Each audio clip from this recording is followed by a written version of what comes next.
Epic. I'm not worried about it. Scary endings. We all die in the pool. When I first heard the idea that we were going to sink an elevator in this swimming pool, I thought everybody was crazy. It wasn't my idea. We were all brainstorming some ideas of what to do for season 2. And we wanted to step things up, and we wanted to challenge ourselves, and we wanted to make things a little bit more elaborate. And I remember John was sitting there like this, and then he looks up and goes, what if we put an elevator in the pool? And immediately Jessica and I were like, that sounds awesome. I was like, yeah, let's put the elevator in the pool. There was no question. And we're like, okay, now that seems like a good way to come back. Not only is that nuts, but it's going to be expensive. We needed to create something that was safe, that would handle what we were going to put it through, but also be cheap. We normally spend about $600 on each episode, and this one was a little bit more. I think all in we were around $3,300 for this one. Building an elevator is a lot trickier than we thought it would be. We had to do it over many weekends. The biggest thing if we were going to sink it was how do we keep it sinking or sunk? If we made it out of wood, it would float. There's probably a proper way to do this with the corners, like in a normal house. Sure. We did not do. Nope. So we're like, okay, we're going to need some help. We ended up bringing on production designer Joseph Zubor. He was really excited just because who doesn't want to try and sink an elevator in a swimming pool? We went to a bunch of supply stores and found all the little materials, and he's like, no, you can't use that, don't use this, and set us straight and got us a kind of cool looking structure. All of a sudden we had an elevator in the backyard, so it was all set to go. So the day comes to shoot.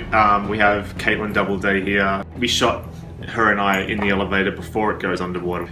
We had to start with it above ground. We filmed the stuff above ground first, and then we had to get it in the pool and get to our next shots right away because we only had so much sunlight, so much everything, and we needed to move fast. On a project this size, we couldn't have done it without the help of a lot of different people. It took 6 of us, I think it was, 6 guys to hoist the thing up and inch it over into the pool and then kind of shimmy it along with our hands along the bottom until we got it out enough.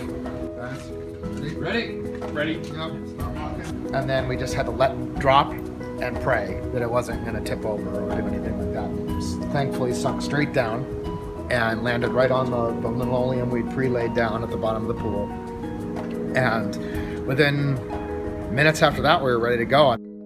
Filming it was one of the most challenging things that I've done. I mean, I spend most of it underwater. Everybody focused? 1, 2, 3, action! I mean, you had someone with their foot on my back kind of keeping me down on the bottom of the pool. It was a little cramped, it was very claustrophobic. Everybody's crowding around it to help create the currents. It was exhausting, and it was really, really cold. Nick had a wetsuit, the DP, and the rest of us had to grin and bear it. I'm gonna grab your drill knife. Alright, yeah.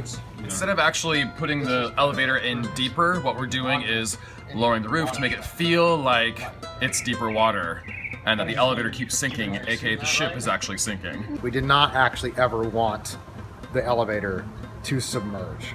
We felt like the roof should lower, but how you do that and not make it just look like the roof is lowering is a little bit more complicated. So Joseph was like, no, you can't just do the roof. You're gonna have to move the whole wall. Like half of the elevator is gonna have to be able to slide up and down. So what we're gonna do right now is unscrew all the screws on the roof, lower it another 13 inches, and we have one more after that before she's dead. After about 15 hours, we were all wrapped up. It was a huge relief when we were all said and done, and it worked.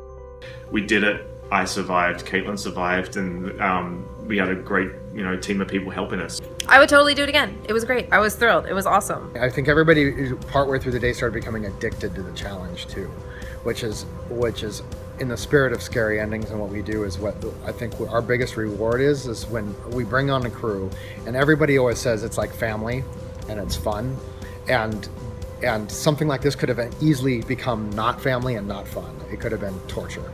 I just want to thank everybody that came out and lent a hand and participated in this this shoot, which tested my limits and our limits as a group, I believe, and I have more confidence in what we can do in the future. Right on, gang. Super duper.